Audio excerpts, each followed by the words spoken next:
Welcome to the latest episode of Five on the Floor, the Five Reasons Sports Network. Thanks for joining us on your favorite podcast app on Apple Podcasts, on Android, recommend Spotify or the Five Reasons YouTube channel. Also, check out Off the Floor, $2.99 per month. We are taking episode suggestions directly from there. In fact, we literally took this one this morning.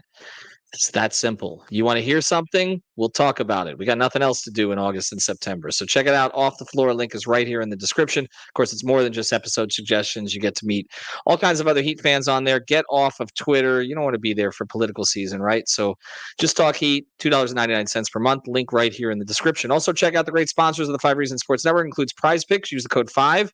They have a new promotion there. It's better than the old promotion. You put down $5. They give you 50 to play right away. The code is 5, F-I-V-E. Download it from the Google Play Store, the Apple App Store, or prizepicks.com. There's nothing to play, you say. You're not a baseball fan. All right, football season's coming up. You can already get that Tyreek Hill prop if you want. Prizepicks.com. Use the code F-I-V-E. And now, today's episode. Down the Biscayne. Yikes. Five on the floor, ride for my dogs. Where here's the thing, you can check the score. Hustle hard, couple scars, wearing bubble frogs. Just like Butler said, you in trouble, y'all. Kept the floor playing, got it all banned. Y'all seen the block, stop with one hand. And Pat we trust, it's power, have the guts. We're here to bring the heat, y'all can hang it up. Welcome to Five on the Floor, a daily insider show on the Miami Heat and the NBA, featuring Ethan Skolnick, Greg Sylvander, and Alex Toledo, plus others from the Five Reasons Sports Network. All right, Brady, I promise we're getting you on there. I'm going to have Alana recommission that one. We need to get you on the preview here. Here's today's floor plan. I'm Ethan Skolnick. You can follow me at Ethan J. Skolnick on the Five Reasons Sports. We got Brady Hawk. You can follow him at Brady Hawk 305. As we said, we're taking episode suggestions directly from Off the Floor, our Discord server. We are going to start the top 40 players in Heat history at some point this week. We will start that. Probably going to break it down into 5 different episodes, and we're planning on actually going from 1 down to 40 instead of the other way, because I mean, the top 8 are in some order, okay? I mean, we kind of know where this is going, right? It's Dwayne, it's Jimmy, it's Bosh, it's LeBron, it's Zoe.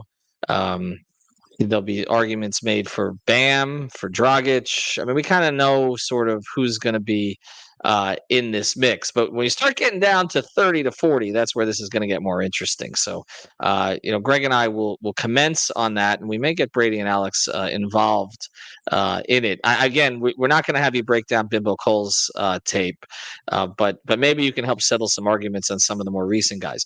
But in this episode, we're going to talk about something that gets discussed a lot on our Discord, which is whether or not the Heat need like a floor general type.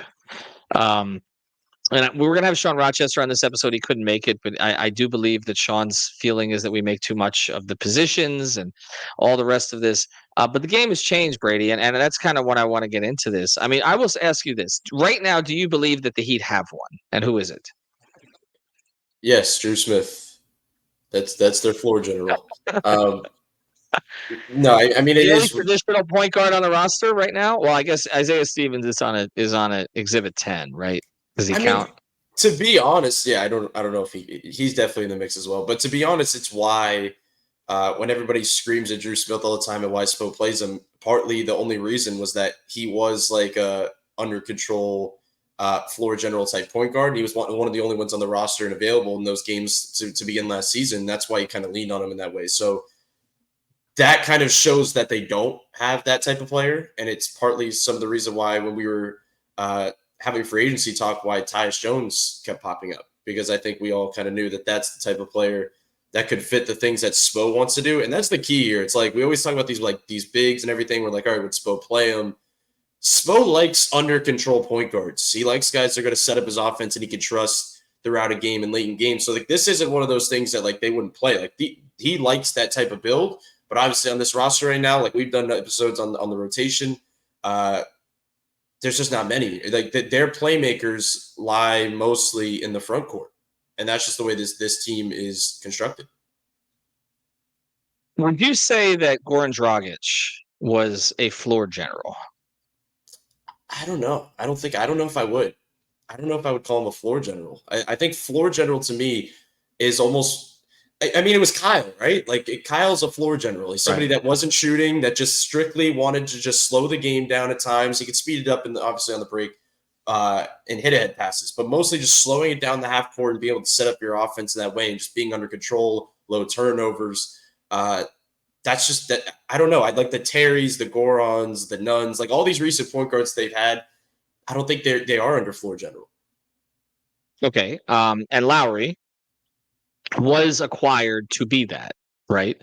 And like you mentioned, he did organize offense most of the time. He also did a lot of pointing. I used to mock that at times because I didn't really know what he was doing.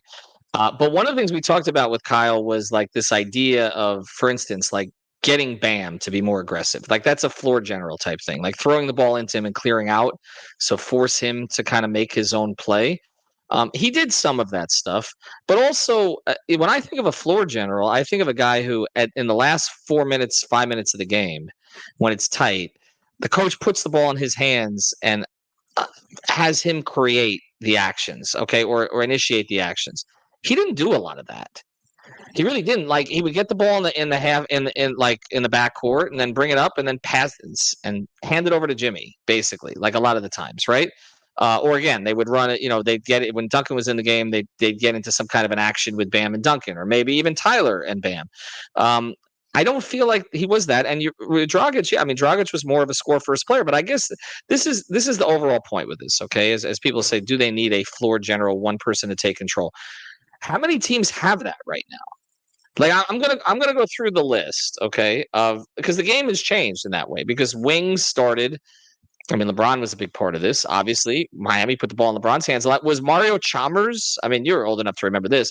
Was Mario Chalmers a floor general for the Miami Heat? I don't think so. I mean, I think when players are like playing mostly off ball, I don't call them floor generals. Like when they're, and that's what Miami's backcourt's been. It feels like for a good portion of the last decade. And a lot of that is because, again, you had Dwayne. I mean, prior to LeBron, that okay, so Dwayne was going to handle most of the time. I look at the Lakers, okay, because there's a model here that was followed, and it goes back to Jordan's Bulls, right? Until Ron Harper arrived, and Ron Harper was an elite two guard at one point before he blew out his knee. Okay, he was a guy who could get you 22, 5 and 5. Like he was a high level two guard, one of the more underrated players in the league. By the time he got to the Bulls, he was kind of broken physically. And so he was just like a smart player, okay, who could defend. But prior to Ron Harper becoming the guy, Jordan's point guards, so to speak, in Chicago were BJ Armstrong, who had like a little offensive flair to his game, but was mostly spot up. John Paxson, purely spot up. Steve Kerr, purely spot up. Okay. These were the guys that he had around him. And so then the model was followed with the Lakers, where they had a Jordan-like player in Kobe, and it was Derek Fisher. And I remember having a conversation with Rio, and Mario and I got off to a bad start. We ended up becoming pretty close as reporter-player relationships go. But like, we got off to a bad start because I wrote a piece about how Mario needed to be the Derek Fisher of the Heat. Okay, which was like the guy who played off a star like Dwayne and essentially was an off-ball player, defended, did the dirty work things. And by the way, Derek Fisher won a bunch of championships doing this and was a starter and he made a ton of big shots. And Mario looked at me and goes, I ain't no Derek Fisher. Okay, because I mean Mario thought he was the Dwayne of the Heat, basically. But that was sort of the model. The Heat followed that model with Dwayne and LeBron, where they had essentially Rio filled that role. Now Dragic more of an offensive player, but again, not a set up the offense type player. And Lowry was more that. But again, looking at like the current NBA point guards. Okay, so this is like a hoops hype list that was put out last year, ranking the 23-24 point guards. So it's a little dated, but not too dated. Their number one point guard is Luka Doncic. Okay. Which is probably right?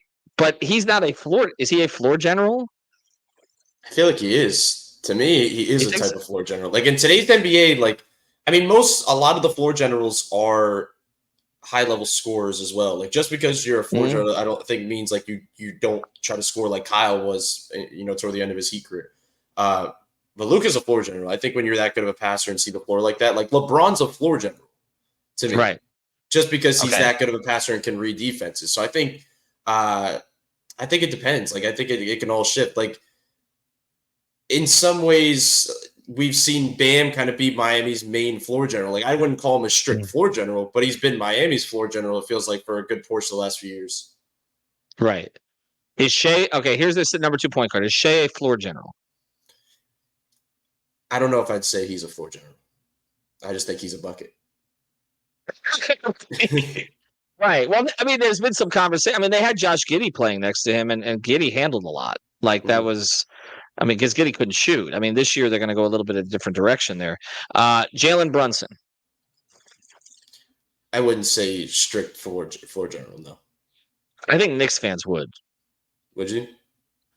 Well, they'll call him and Knicks. Look, in New York, they're familiar with floor generals. Like that is what the city of New York produces, right? Like Mark Jackson was a floor general, like that. He was a prototypical New York point guard. Rod Strickland, okay, another guy that the Knicks had for a period of time. Prototypical New York point guard. They had Doc Rivers. They had Derek Harper during the Riley years. More floor general types. Although Derek Harper by that stage had become a little bit more of an off the ball player. And Starks handled a lot. But the thing is, like. I think they would say Brunson is like in that sense. Like everything starts with him, but he's not an elite passer. I mean that's the one thing about his game. Like Tyrese Halliburton is a floor general, right? Yes, that's the one. And I think LaMelo Ball, another one. Like I think he's a floor general. But like just because you're a good passer, I don't think means you're a floor general. You know, like I think Brunson's a good passer. Like he can run an offense, but floor general is where it gets weird. So I think. To your point, to the reason why I think this exercise is important is like there's not a ton of floor generals in the league. And I don't think when we're talking about from Miami's perspective that they need a starting floor general. For me, I think it's more so they need somebody that could be a backup floor general. Because like you talked about it, you brought up the Kyle example. So Kyle came in and was really crucial that first year for Bam, like getting him the ball, putting him in his spots, making him go. Bam's who he is now. Bam he doesn't need that anymore. I think he's past that. He needs somebody that can get him some lobs and pick and roll, and I don't think that has to be a floor general. He needs that. I'm more so thinking I think like guys like Ware off the bench need a floor general, somebody that could get them the ball. Young guys, it's more so those type of players like what the conversation they have in San Antonio last year, where nobody could get the ball to Wemby constantly lob it up to him or get him the ball, and they had a semi floor general in Trey Jones. So. That's where it gets weird. I just think it's more so I think they need floor general depth where it's not like they're going to get a floor general and he's going to be starting over Tyler or Terry, you know? After the break, we're going to get more into Terry specifically. But let me go through the rest of this list. You say yes or no here because this was the rest of the list they had last year. Number 4, they had Tyrese Maxey. No. Steph Curry. And who is theirs then? Kyle. They don't really have one. It was Kyle. Right? I guess, right? That's why he played towards the end of the season. He's not there. Well, he resigned there, right? I don't even remember. Yeah. Yes. Yeah, he did. You should know. I try to block all Kyle things out of my memory. All right. Steph. That's the hard one because I don't know if I would say he's just like this is where you get really weird. You start using words like game manager. You start using like football terms. But like this, Steph is the one who changed, I feel like, the idea of a floor general because Miami based their offense in this way where like teams, because of the Steph type offense, are leaning away from the traditional set up your offense that way, and it's way more motion, and that's what Miami does. And it's why I think Miami probably needs to lean more into that than probably the traditional setup offense because I don't think their roster is built for like a let's slow it down in the half court, make things like. I think they're built for motion. I think they're built for like Jaime back cuts, Jovic and Bam playmaking at the top being hubs, Duncan and Tyler running off handoffs and spot ups, all of that stuff. Like that is what their roster is built off of. Where I think it gets a little funky at times when they start to slow it down in that way. Fox.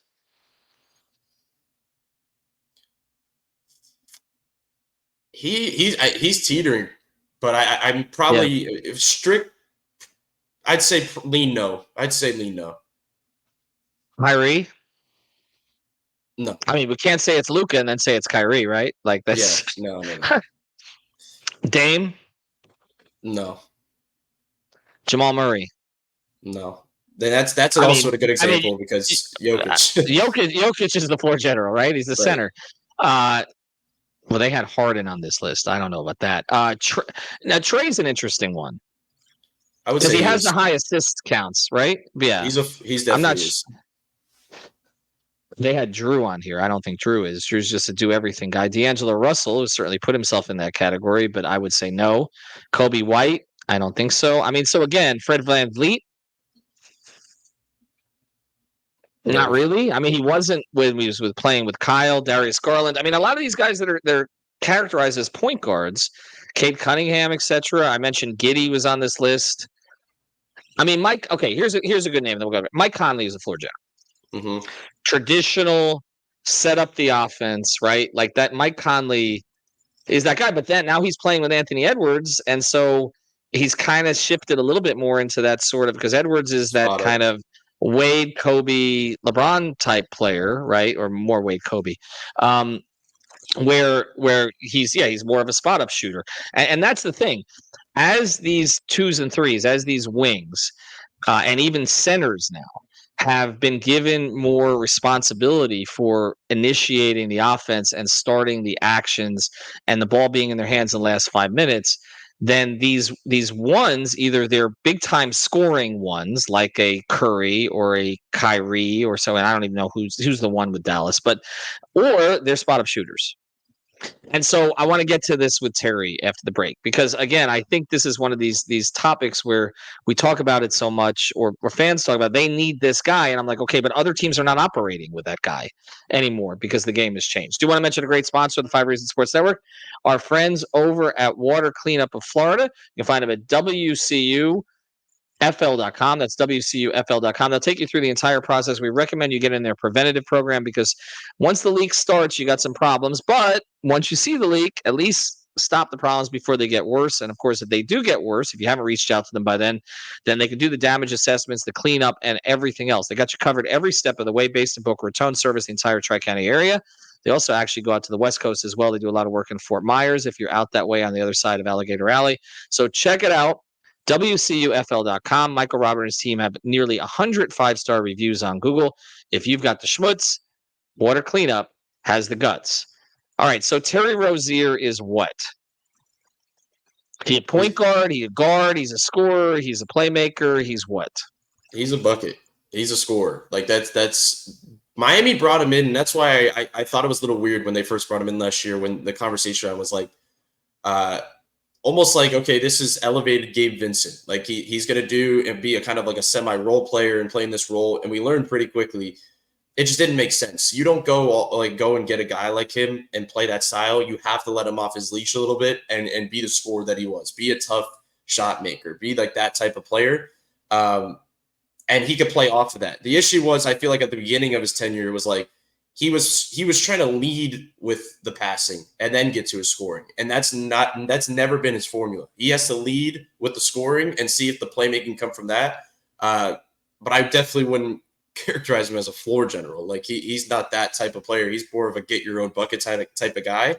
And that's where the question becomes, because everybody wants Bam to be more of that lead guy coming off this Team USA thing where he could be more of a scorer. He could stretch the floor, do all this stuff. And we were kind of looking around and saying, he still might have to do a good bit of playmaking with this team. Like he's still going to have to be a big trigger for this offense. So it's more so, like I said before with some of the other guys, like Terry and Tyler have to be good passers, just average good passers that make certain plays. They're not going to be much more than that. They have to play their game and be the scorers. And that's why it feels like the guys the starting guys will be okay. Like they're not going to have problems, I feel like, with the floor general stuff. The issues is going to come off the bench where it's like, okay, Alec Burks and Josh Richardson are bringing the ball down the floor. Ware's setting a screen for them and rolling. Nothing's really being made of the offense, and everything's going to be problematic. So it's like then that's when the staggering's going to have to kick in, but also that's when we're going to be having the conversation around December where we're going to say they need to get a backup point guard. Can Isaiah Stevens be that backup point guard, or is he too small? I think he can be. I mean, he's a very talented passer from what we've seen. Like, there's no reason not to give an opportunity. You just have to put the right lineups around him. You cannot be playing small backcourts with Isaiah Stevens at the one because you're going to have some problems defensively. They'll probably have to go more zone with him in those lineups. But obviously, the topic is offensively. He's a floor general. Like, he's somebody that could make every pass in the book, skip passes, lobs, everything. Like he can make passes on the money. So he's somebody like the fact that he should be on a two-way by the time things turn around because he's the type of player build that they need. He's the missing type of creative piece. No, okay, so let's say that he becomes that instead of say Drew Smith, or they don't go with maybe Josh at the point experiment again, which we know that's not really Josh's game. They've tried that at times. I remember they sent Josh down as a rookie to Sioux Falls to like run thousands of pick and rolls just to like to try. But again, it's just not instinctually. He's not a point guard. He's a two guard who can get into kind of the crevices, the mid range, and then that builds his 3-point game off of that. Who would be the backcourt mate for an Isaiah Stevens? Because you said, okay, they need to defensively cover it up. So it's not going to be Duncan. It's not going to be Tyler. You can't really play him with Terry. You're really small then. Right. Although Terry's got a little more wingspan than a couple of those. I guess you could, right? If you want to get Terry off the ball. Or is it Josh? Honestly, Probably Josh. It's probably Josh. Yeah. It has to be Josh because if Josh is playing, that means he's much stronger defensively than we saw at certain points last season. Like they need him to be really good defensively. They need him to be a dog at the point of attack. They need him to be able to play the press in the zone and all that other stuff and be a problem there. Or you could go bigger. I mean, that's the other thing. Like if you played like a Jaime at the 2, like we talked about, like I think that's where you could play a little bit bigger in some lineups where maybe you have Stevens, Jaime, Haywood, Ware, and then throw another wing in there, whether it's, I don't know, Jovic or Jimmy or somebody there. Like you could play bigger in some ways and play in that style. But it probably is Josh. Josh needs to be playing in those. Like they were really forcing him into that backup point guard slot last season when we were also talking ourselves into it, like how it could work, like how could it possibly. But I think as we've seen last season, he plays better once he got into flow from 3, where he had that good stretch before he got injured. It was much more off the ball. It was much more off catch into mid-range free throw line jumpers. And he can make kick-out passes, yes, but he's not going to set up your offense or play that point guard style. And he could be loose with the ball at times. So like you don't want to lean totally in that direction as well if you're trying to take care of things. I want him to play instinctually, and it's hard when he's the guy bringing up the ball. It just is. It's like when you're asking him to run numerous actions, he's better again instincts and flow. Like that's been his game since he came in. And again and then doing and focusing on defense and the little things, and he can be a valuable player for them. And I thought he was starting to turn into that prior to the shoulder injury. I thought his last 3 weeks prior to the shoulder injury were very good. It was earlier this season was a struggle, but yeah, I think it's more of that. But again, I think we've got it. The thing is, and I think this is always going to be an issue as we close here. It's always going to be an issue if the Heat don't have a good offense, where it's like, okay, if you just had somebody who could organize it, take sort of it out of Spo's hands, create these read and react type plays, play off of instincts. And that is the one thing Kyle had, like, and you talked about this before we came in today. Probably the last team to win a championship with a traditional point guard was Toronto with Kyle Lowry. But at that stage, that's the role he was playing. Even though they had Kawhi, they had Siakam, they even could run offense through Marc Gasol, who was a very good passer as a center. But ultimately, the ball was in Kyle's hands when it mattered. By the time he got to Miami, he wasn't that guy anymore. Like not consistently. There were stretches of it, but he was only that guy when everybody else was out. Like that 1 month stretch where he was out bad without Jimmy, and he was rolling with all the G Leaguers and all that.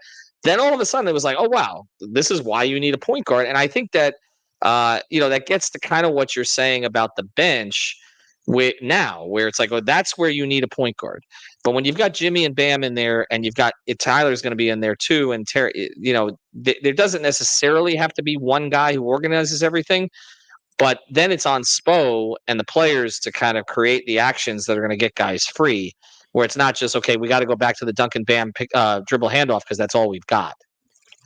The backcourt's crowded, and that's why it makes this a little bit more difficult. That like even if they were to pick up a traditional point guard to slot in there, like there is so much.